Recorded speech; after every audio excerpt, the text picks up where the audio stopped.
Thanks so much for joining us. I'm Lorelei Shamayo. This is Metaphysical Empowerment and Wellness Events. We host fairs throughout the Northwest. We're currently in Seattle, Portland, Salem, and Eugene. We also are online.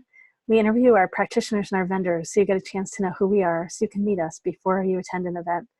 I'm here today interviewing Kelly Mark Williams. Kelly, it's great to be with you. Thank you, Lorelei. It's wonderful to be here as well. So what is it that you do? What do you share at our events? Well, among a number of modalities that I do, I am an Akashic Record Reader and an Akashic Record Trainer. I train people to open and experience their own Akashic Record library. That's an energetic library, so to speak, of all the lifetimes that we've experienced here on planet Earth. I simply tap into it and offer people opportunity to ask important questions of their own living library. And so what happens at an event? So you open the library for people at an event? I certainly do, yeah. I have a booth where I'll be able to read 20 minutes, 30 minutes, 40-minute readings for people who would like to have an experience with Akasha, and to the ability for them to have insights to many of the important issues that affect their life, career, relationships, nightmares, all sorts of different opportunities, past life experiences, etc. There's a unlimited opportunity to ask almost any question of the Akashic records, and be able to get some succinct answers from the masters who are librarians, ascended masters and librarians of the Akashic records. And the opportunity for people to connect with themselves, because your library is connected to your higher self. So in essence, you're kind of having a conversation with yourself with some go-betweens. And I'm just thinking of the comparison you're talking about, like library and asking questions compared to like astrological readings. So with astrology, the information is there and people are often interpreting it. But with the readings that you do, there's a lot of information in the library, and I think people are asking questions to get that from the library, correct? That's correct. Yeah, it's quite a bit different from astrology. And in some sense, there's similarities, actually, because there is obviously astrology is an imprint of what you've sum total of your karma and of your DNA when you were born in this lifetime. The difference there is Akashic Records is able to go back and take the future, the past, and bring it into the present, which, of course, that is more of a reality than how we live our reality in the 3D world. We have an opportunity to see the opportunities to experience past life awarenesses, traumas that we may have had during past lives. It may have become a repeated pattern that you had in this lifetime. And it's amazing, sometimes looking at this lifetime, you don't really need to go in the past lives. It's all right here, for the sum total of all of our lifetimes. So it's a great opportunity for people to become familiar with who they are and validate some of the things that perhaps they already know about themselves. And do people come with a very wide range of questions? Are there particular themes that are common? The information sometimes can be kind of wild as it comes out. The relationships are big. Life purposes are very strong for people. What am I doing here? And some of the purposes people have are very modest, but yet very powerful as you're discovering yourself, your own personal power in relationship to your purpose. Other people have things that are much more dramatic, or appearing to be more dramatic in this lifetime. It's all depending on what you've designed the choreography before you came into this lifetime. And how did you get started doing this work? Well, I always had a sense, Lorelei, of a purpose in my life much later in my life, and I'm reaching that stage at this point where I've had many life experiences, and I come to understand through, guess what, a psychic reading. I thought it was so creepy when I had these psychics all around me all the time. Now they're my best friends, but alas, one grows up to realizing who they are, and you find the people that are your clan. So, and a psychic reading to do with a business closure, the psychic reading, which was my second one with the individual, indicated me, by the way, Kelly, were you aware that you read the Akashic Records? And I said, the Akashic what? And I had her spell it for me, and I had to research and buy a book. And the book I bought is now my teacher. That's make a long story short. And so I realized that I had been reading records all of my life. I just didn't know what that was. I didn't have any, I thought it was a good daydream, or gee, I'm 20 years advanced thinking compared to society, and they eventually catch up to me and going, interesting. A lot of ideas of things that one thought was deja vu is really awareness of a past life. And my life, I've had some very interesting past lives. I mean, everybody's had some interesting past lives. It's a great adventure we have here, experiencing the human relationship here. It's wonderful. Hmm. And then did you say, this is the main modality? Are there other things that you mix in the work that you do? Well, yeah, that's a good question, Lorelei. I have other modalities that I get involved with. I've been trained as a meditation teacher, and I've taught meditation to people. I am very experienced at that aspect of things and going within. So I coach people on spiritual things that may come to them. I also practice a modality for many years called Access Bars, which is an energy release program, a healing program. And also been trained as a life coach, a spiritual life coach for the most part.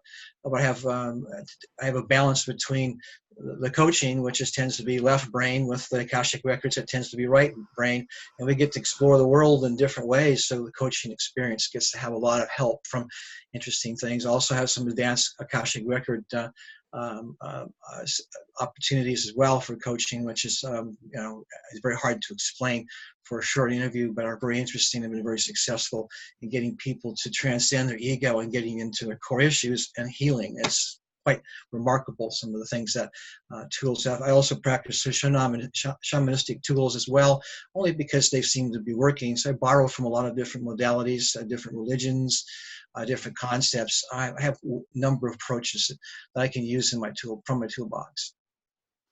I guess I'm thinking, and if people aren't familiar with your modality, maybe what they think of as a reading, I think it's very different what you're doing, what your experience is when a reading is happening, than when someone's doing like a typical psychic reading. Maybe could you just share a little of what your experience is like? Well, psychic readings deal with the lower planes generally, lower planes in the Earth matrix. The astral world, the causal world, the etheric world, are all have their purposes for people to access it. And psychics can read these particular dimensional worlds. They can read your auras. There's all sorts of things that can bring value to people. Akasha is the highest vibrational frequency of a domain. It's in the domain gives us the highest opportunity to view our soul from a perspective that oftentimes is not easily replicated with a psychic reading. We're opening a channel to your library and talking to the ascended masters, teachers, and deceased loved ones, and actually as well. And you have an opportunity to have a conversation and asking questions, asking for things. What do I need to know now in my life? Is a very interesting relationship compared to maybe perhaps a psychic reading, which of course they all have their purposes. And many psychics go into the Akashic world, Akashic field, to gain information. At the same time, they come to me for me to read them because they cannot read themselves. Whereas I practice it myself. I read my own records almost every day. And I also do readings. I've done hundreds and hundreds of readings for other people to assist them in their adventures of relationships, employment, and all sorts of different things that affect one's life. Why am I depressed? I mean, some people ask that question. And it's very interesting how easy to get them out of depression. I was remarkable. Sometimes with just a few sessions that people were able to recognize why they're depressed. And I'm not a psychologist, and nor do I pronounce to be one. It's not the world I'm in. And how is what you do similar or different from channeling? It's almost that you're a channel between a person and their records, but I don't know. A channeler, I guess I'm not really experienced with channelers other than the ones I've talked about. Will channel a deity, will channel a deceased mystic or a special person. And these things are certainly, one has a channel relationship with that and channels information from that area. and so they may be, perhaps that may be their profession. I simply open a channel to your library and become a mouthpiece for what the librarians have to say. So I'm not really consider myself a channeler. I never consider myself a psychic, to realize that, yeah, I am, but I don't particularly want to use that skill other than in coaching. Being intuitive and coaching is certainly an asset to be. And at the same token, I consider the places that some psychics have to be very, very special, and honor them in what they do. And I am very proud to have a number of them as my friends. They are truly wonderful in their particular specific modality that they practice. And when you teach people, do you tend to teach one-on-one? Do you teach as a group? Like, how do people best learn? I have workshops periodically throughout the region. I offer introductory workshops. I also do I've worked with a all-day workshop. I've taught that probably 7 or 8 times in the Snohomish County area. And I'm also working on to create a 3-day program that will be fantastic. It's the one I've been exposed to a number of times, and I want to replicate it. I'm still working on the details with that, and trying to introduce it. Sometimes when you see this kind of sacred work and its potential, developing things carefully is a really good idea. I look at this work as being sacred, and it's an honor, it's a true honor to be able to read someone's records and teach them how to read their own records. It really is. This is really cool stuff. I mean, there's nothing else to talk about it. It's love. It's just the love energy that comes in. Who doesn't need love? You want to hang in love? Open your Akashic records. You instantly have a smile. What can I say? It's wonderful. If people want to learn more about you online or to connect with you, where do they go? Well, I have a website that outlines a number of the things that I do. It's called coachingtoawareness.com. And there are very specifics as far as these modalities that I do and some of the work that I do, and contact information as well. So welcome opportunities to have a phone conversation with anybody that has an interest in Akashic Records or reading or whatever. That'd be wonderful to chat with people, see how I may help them with their life's journey.